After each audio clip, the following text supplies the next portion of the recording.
It was just after 5 in the morning when the pounding started.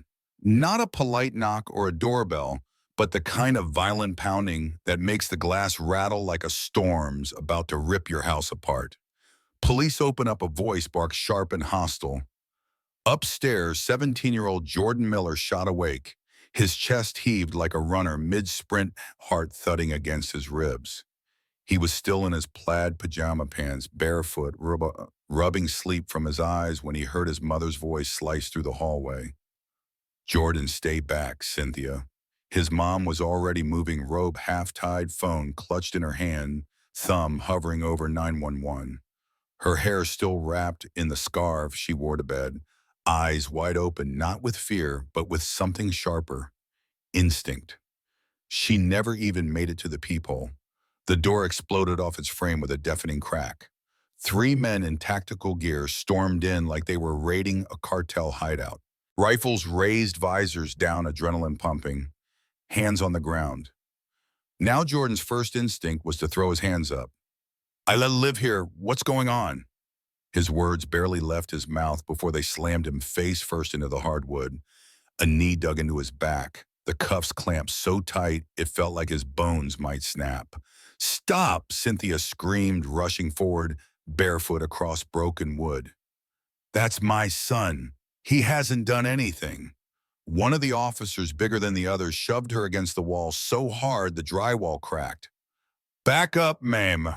"Wait, ma'am, or you'll be detained." "For what?" she shouted, voice cracking. "What did he do?" No answer. They never had one. 2 of them yanked Jordan to his feet, dragging him barefoot out the door, his face streaked with blood, one sock hanging halfway off. The cruiser door slammed, tires screeched into the dawn, and just like that, he was gone. Cynthia stood in the middle of the snowy street, robe flapping in the bitter cold hands. Empty, voice hoarse. Neighbors peeked out, porch lights flicked on. A woman in a gray coat raised her phone, yelling, "He's just a kid," but an officer pointed at her. "Step back now." Another neighbor, Wes, walked over quietly, phone shaking in his hand. "They made me delete the video," he whispered. "Said if I didn't, I'd be charged. But I saw it, Cynthia. He didn't do a thing." Her chest heaved. She didn't scream. She didn't collapse. She just whispered into the wind, "You picked the wrong mother." Back inside, the house looked like a war zone, furniture overturned, picture frames, family photo with her late husband lying cracked on the floor. Near it, Jordan's sneaker sat abandoned. Cynthia stepped over the mess, sat at the kitchen table, and closed her eyes. She wasn't crying. She was remembering every voice, every badge, every move. Her memory wasn't just sharp. It was military sharp. See, Cynthia wasn't just a nurse like most people thought. She had been an intelligence analyst in the Army before law school. And more than that, she had worn the black robe of a federal judge before stepping back to raise her only son. She had buried a husband who wore a uniform, and she'd sworn no one was going to take her boy from her, too. She opened her old laptop, the same one she used overseas. She cracked into dispatch logs. No warrant, no authorized entry, nothing tying their address to any emergency. But there was one odd entry, a 911 call 5 minutes before the raid robbery in progress. The suspect description: black male, red hoodie, 5'10", fleeing on foot. Jordan was 6'2", asleep in gray pajamas. His only red hoodie was still folded neatly on his shelf upstairs. Whoever they were looking for, it wasn't him. They didn't mistake him. They took him because he was there, because they could. She picked up her phone. First called Darren Hayes, an old Army buddy turned private investigator.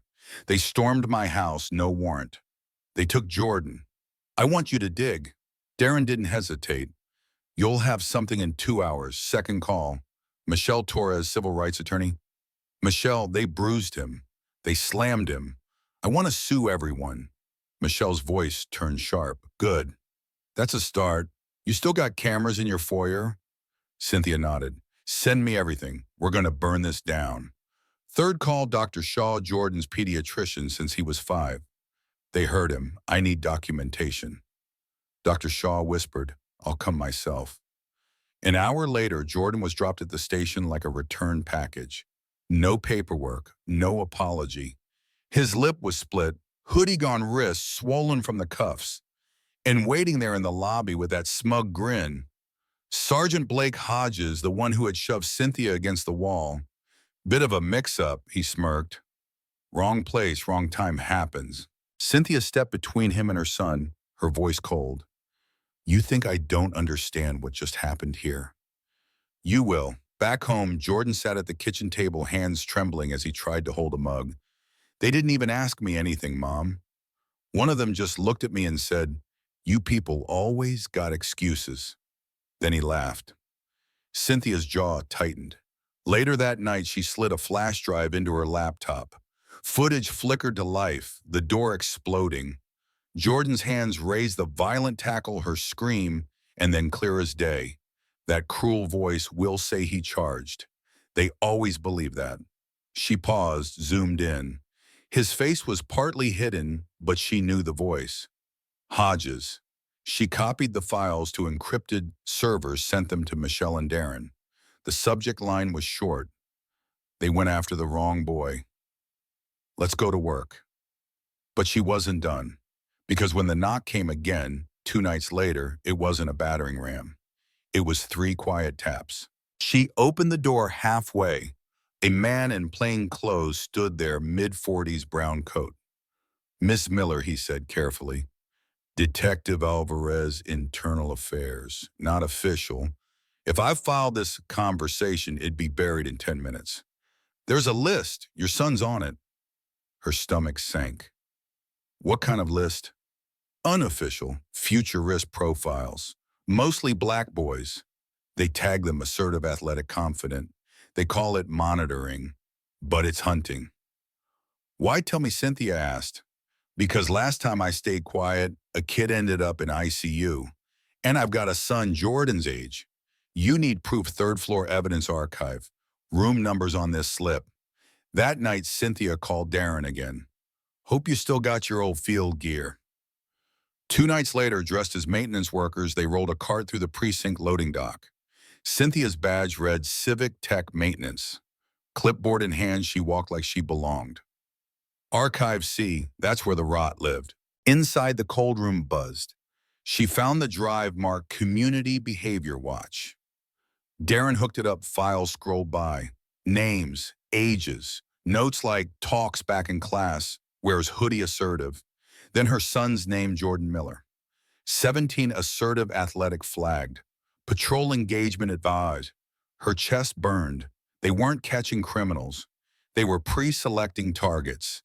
She copied everything, sealed the drive, and walked out without tripping a single alarm. 2 days later, Cynthia stood on courthouse steps, silent beside Michelle.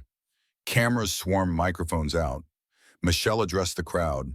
Today we filed dual lawsuits, civil and criminal, for unlawful entry, wrongful arrest, excessive force, and conspiracy to deprive a citizen of rights under color of law.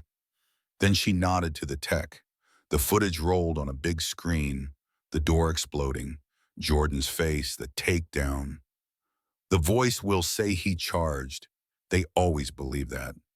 The crowd gasped. One reporter muttered into his mic, "This could break the department." And it did. Within 48 hours, the footage was everywhere. Parents started calling Michelle's office. My kid's name might be on that list too. Teachers whispered. Even one officer, Tanya Hill, agreed to testify. They told us it was for safety, she admitted.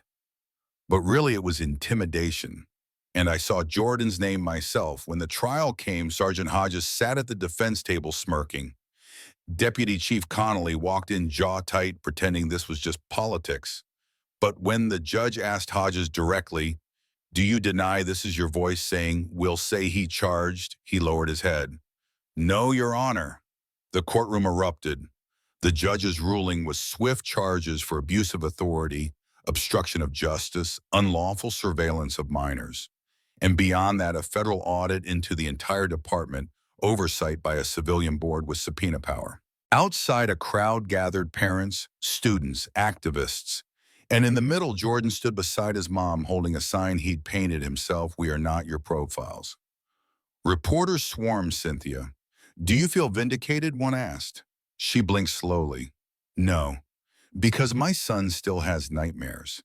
And there are kids out there right now wondering if they'll be next.